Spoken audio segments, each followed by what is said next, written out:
For reference, this is how close I am shooting to the camera.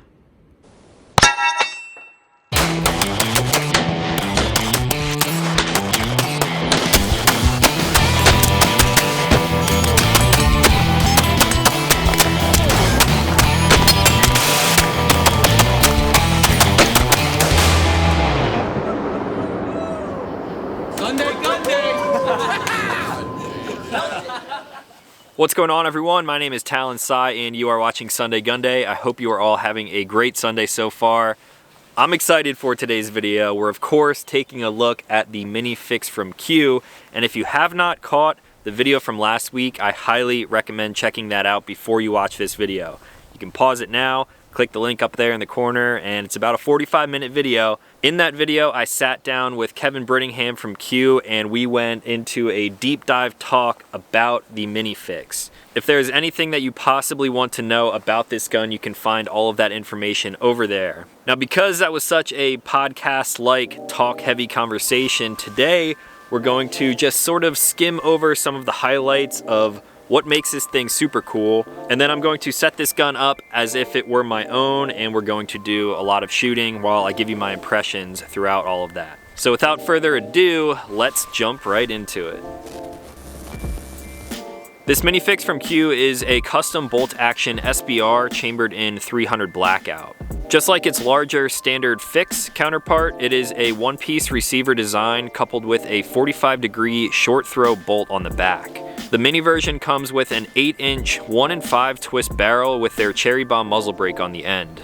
A free float Q-Cert handguard sits around that barrel, and it allows you to mount up any accessory with confidence. There are a few design aspects taken from ARs, like the controls and the ability to accept standard AR mags. However, there's so much engineering that went into this rifle that it is very much a custom rifle in every sense of the word. The only two parts that are standard on this rifle are the pistol grip and the magazine button spring. To top off such a high-end little package, we also have a Z8i 1:8 optic on top and a Q Thunder Chicken silencer on the end. Now, before we get into shooting this thing, I do want to show you guys what an unboxing experience would be like for a rifle like this, because they actually put thought into it, unlike some other companies. Now, in the past, when I reviewed their Trash Panda silencer, that came with a killer box, and the Thunder Chicken is no exception to that. Everything in the box is pretty much the same as the Trash Panda, except the silencer, of course, is the Thunder Chicken. Killer box art on this one. I'm going to be setting this gun up as if it were my own, and if it was, I would of course be shooting subsonic ammo with a silencer on the end. So here is the Thunder Chicken, and all of their silencers do come with cherry bomb muzzle devices. The mini fix, of course, already has one on there, so I will just leave these in the box, and I could use those on another firearm in the future. The threads and tapers on this thing make it a snap to throw on there. Now, I don't want to crank this thing down too tight in case I do want to remove it while we're filming today. However, there are no proprietary tools for a can like this. All you need is a standard wrench. So with the mini fix, depending on which model you get, of course, this is the SBR right here in front of me, so it does have the stock on there. You could opt for a brace though. There would be a few benefits to that, which we will talk about in a little bit. The gun also comes with two 10-round P mags. Might as well pop this one open right now. A nice perk to this gun is that it does accept standard AR mags. And then in here we have a bunch of information. We have a smaller Picatinny rail, a few tools, and everything on this gun can be taken apart with just one Torx bit. That was one thing that I found really cool about my discussion with Kevin about the mini fix, is that it all takes one Torx bit. That's it. Every single screw on here is pretty much exactly the same. So let's get this stuff out of the way and load up these mags and get to shooting. Is it against the rules to use a 30-round mag in a bolt gun like this? I mean, it looks cool.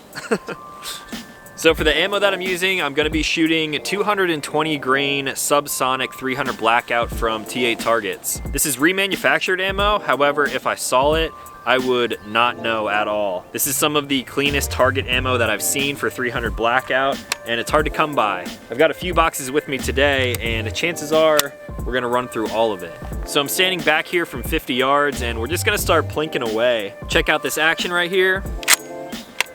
Super smooth, 45-degree throw. All of that stuff are things that we mentioned in the previous video, and it's super smooth because of the rails on this bolt back here. I got this optic cranked up to 8. It also has an illuminated reticle, which you can adjust right back here. I should not be needing ears for the entirety of this video.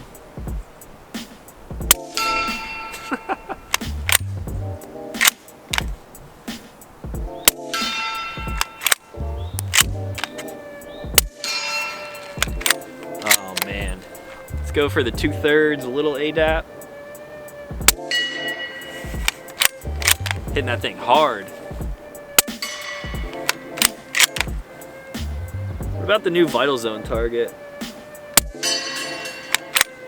Can you guys hear that difference?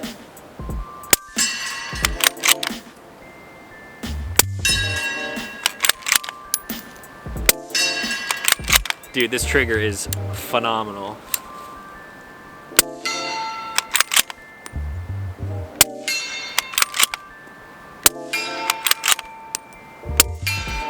And although it's a bolt gun, you can still run it pretty quickly because of that short throw and how smooth it is. Let's go back to the 2/3.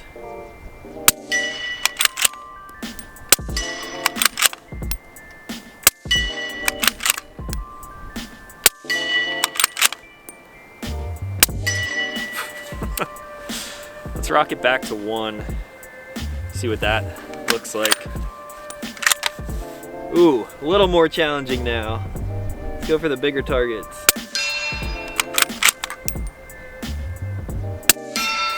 I have to say, this optic is insanely clear. The eye relief is set up pretty much perfectly because of the way that the stock changes. You can move it in and out. You can move the cheek weld and everything. It's set up pretty much perfectly for me.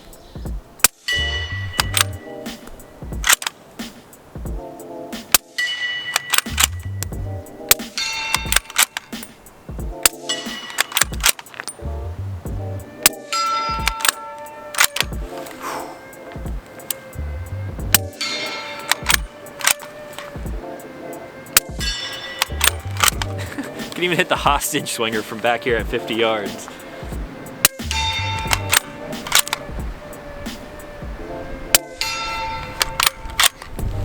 Man, this trigger.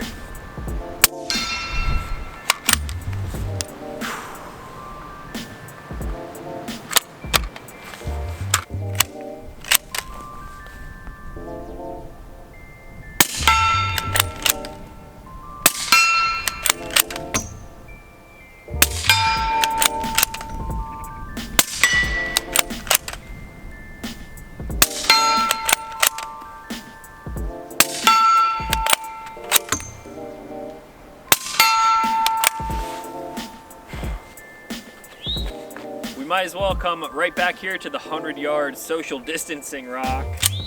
This should probably be very easy, even freehand. Let's crank that back up to 8.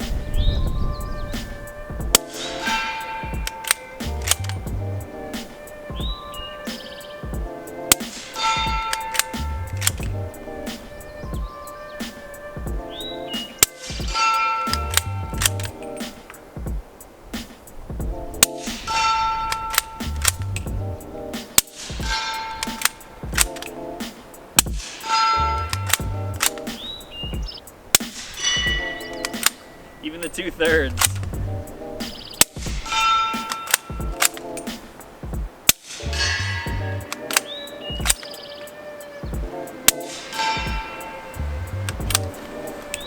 This might be the first episode where I never miss a shot.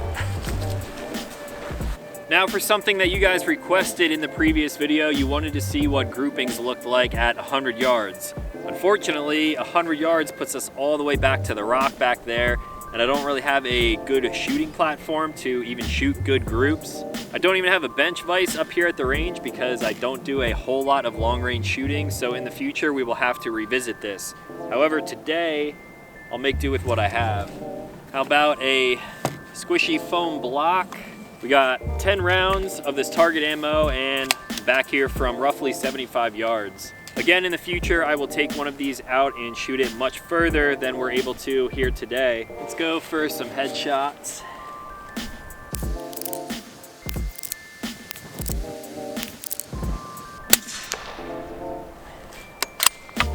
see if I can use something else as a sandbag. Thunder Chicken silencer box. Yeah, I know, this is ghetto, sorry. I don't shoot long range very often.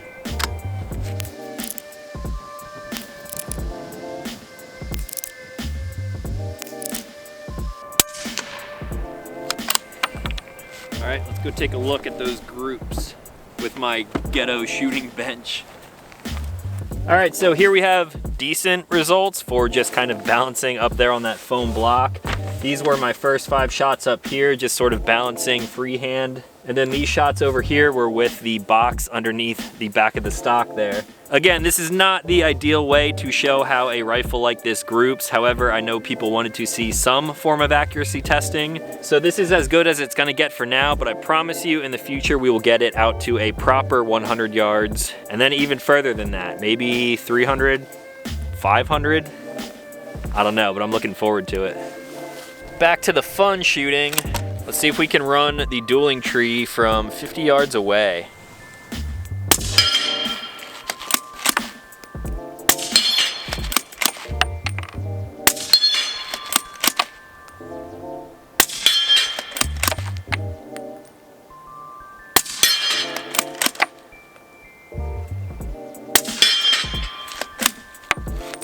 Gonna load up a few more here. Now let's see how fast we can run it from 50 yards.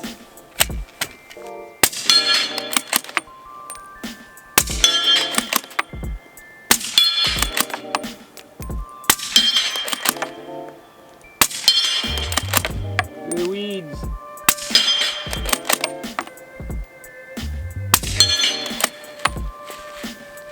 One more.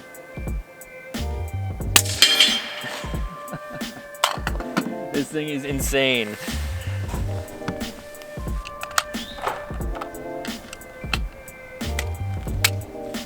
Now,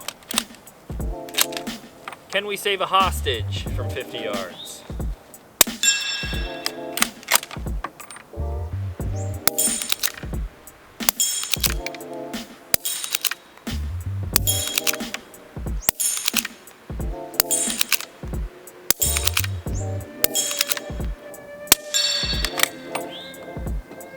Ten for 10.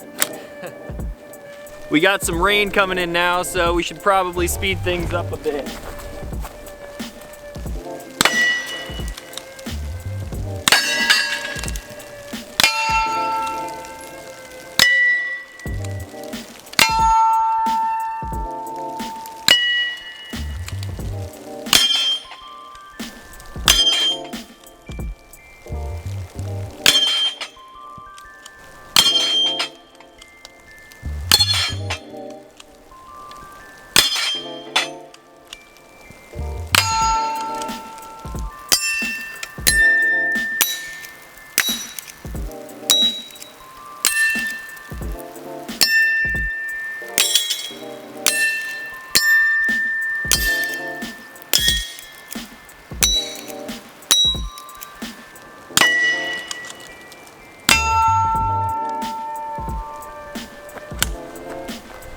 You can run with it too because it's so light.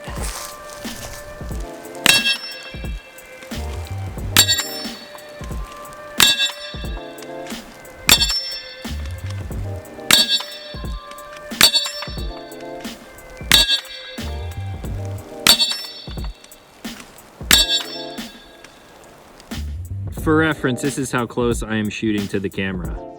I trust this thing.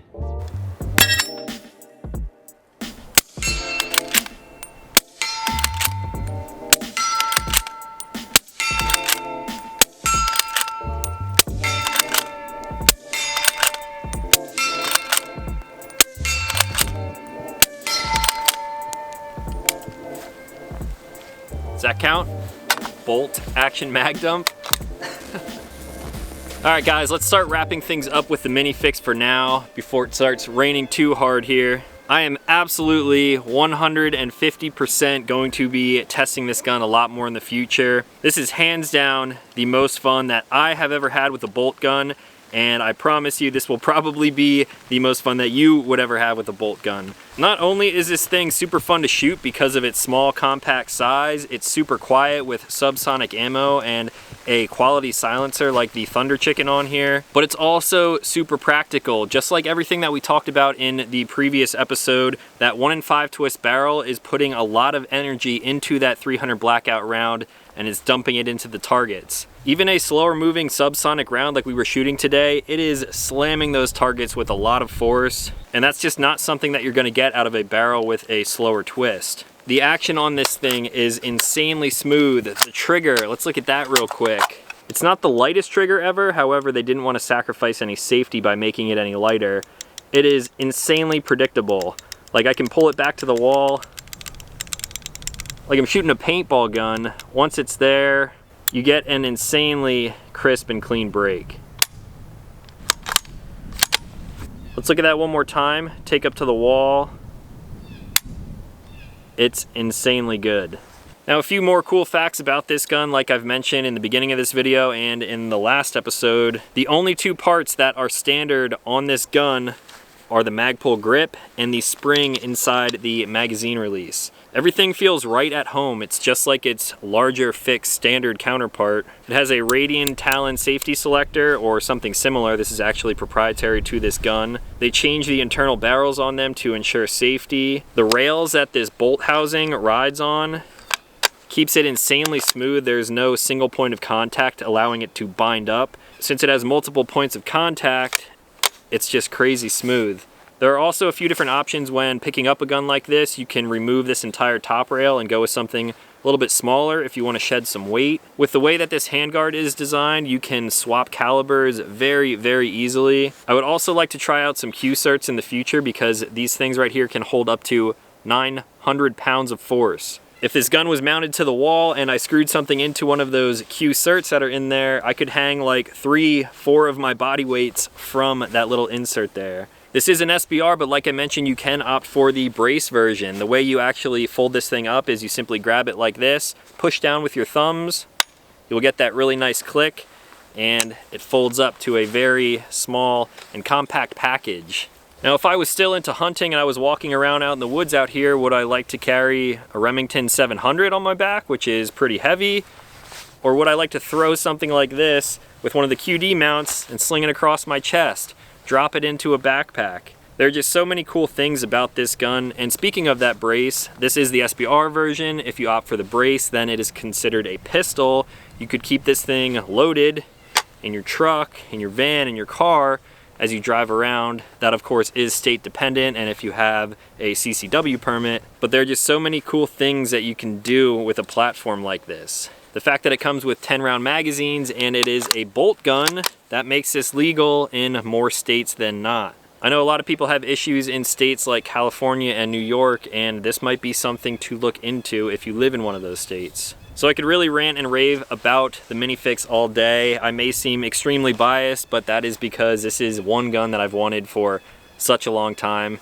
And now I finally had the chance to shoot it up here at my range. Like I mentioned, I will absolutely be shooting this thing more in the future. I do want to give it a proper accuracy test. I want to see if all of the claims of shooting this thing out to like 300 meters accurately, I want to see if that stuff stands true. This is absolutely one of those guns that is just insanely fun to shoot. You could put it in a new shooter's hands and I think most everyone would enjoy it. If you guys have any more questions on the Minifix, let me know in the comments down below. Let me know what you guys want to see for a future video of testing this thing. And if you want any more in-depth information, definitely check out that video from last week, or you can check out Q's website. Now that is all that I had for today. If you guys are new to this channel, consider clicking subscribe. I make new videos every single Sunday. As always, thank you all for watching, and I will talk to you in the next one.